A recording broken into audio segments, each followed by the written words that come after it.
गोकुळ सोबत गोकुल।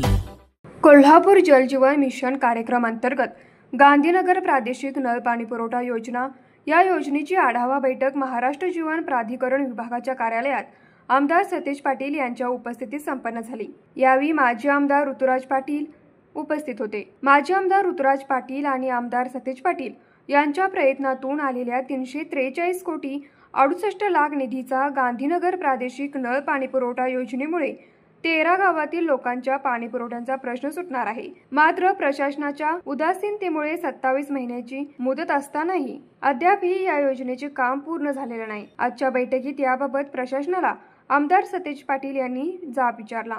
सोमवारपर्यंत वरिष्ठ अधिकाऱ्यांशी बैठक लावून कामे सुरळीत करा, अन्यथा कार्यालयाला टाळे लावण्यात येईल असा इशाराही आमदार सतेज पाटील यांनी दिला। यावेळी जिल्हा परिषदेचे माजी उपाध्यक्ष शशिकांत खोत, पाचगावच्या सरपंच प्रियांका पाटील, माजी सरपंच संग्राम पाटील, मोरेवाडी सरपंच ए.व्ही. कांबळे, माजी सरपंच अमर मोरे, उजगावच्या उपसरपंच शीला मोरे, कणेरीचे सरपंच निशांत पाटील, सरनोबतवाडीचे सरपंच शुभांगी किरण अडसूळ, गोकुळ शिरगाव सरपंच चंद्रकांत डावरे, उजायवाडीचे सरपंच उत्तम आंबवडे, कळंब्याच्या सरपंच सुमन गुरव, गांधीनगर सरपंच संदीप पाटोळे यांच्यासह ग्रामस्थ उपस्थित होते।